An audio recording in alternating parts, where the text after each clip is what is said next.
대통령 골프 취재 기자를 입건한 언론 탄압, 윤석열 대통령이 사과하고 경호 책임자를 문책하십시오. 대통령의 골프 현장을 취재하던 CBS 기자의 휴대폰을 강탈하고 심지어 해당 기자를 입건한 것은 명백한 언론 탄압이자 취재 방해입니다. 윤석열 대통령은 즉각 사과하고 경호 책임자를 문책해야 합니다. 윤석열 대통령은 대통령의 골프에 관한 연이은 거짓 해명으로 정치적 논란을 자초해 왔습니다. 심지어 한미 훈련 기간 동안 적절하지 않은 시각에 골프를 친 정황도 드러났습니다. 대통령의 골프가 국익을 위한 일인지 아니면 사적 유흥인지 확인하는 것은 대단히 중요한 언론의 검증입니다. 따라서 언론사가 대통령의 골프 현장을 취재한 것은 지극히 당연한 언론의 역할입니다. 대통령 경호실은 현장에서 언론인의 신분을 확인하는 등 최소한의 조치로도 경호의 목적을 충분히 달성할 수 있었습니다. 그러나 취재 기자의 핸드폰을 강탈하고 심지어 입건까지 한 것은 경호의 이름으로 취재의 자유를 명백히 침해한 것입니다.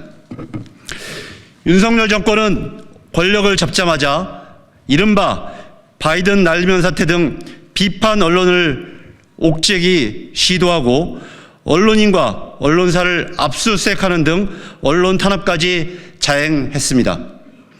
윤석열 정부 출범 2년 만에 언론 자유지수가 41위에서 62위로 추락한 것은 결코 우연의 일이 아닙니다. 민주주의 시계바늘을 거꾸로 돌리는 언론 탄압이 2024년에 버젓이 벌어지고 있다는 점에서 국민들은 더욱 절망하고 있습니다.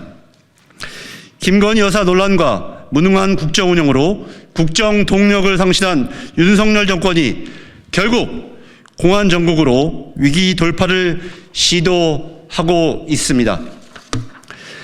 최근 집회에서 현직 국회의원이 경찰에 의해 다치고 서명운동을 하던 대학생들이 연행되기도 했습니다.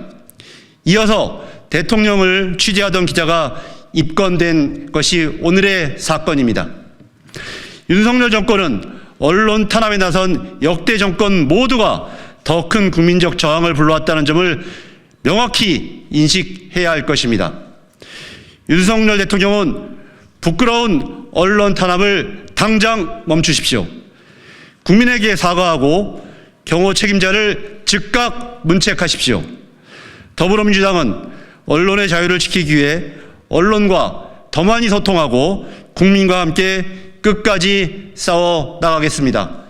2024년 11월 18일 더불어민주당 공보단 일동.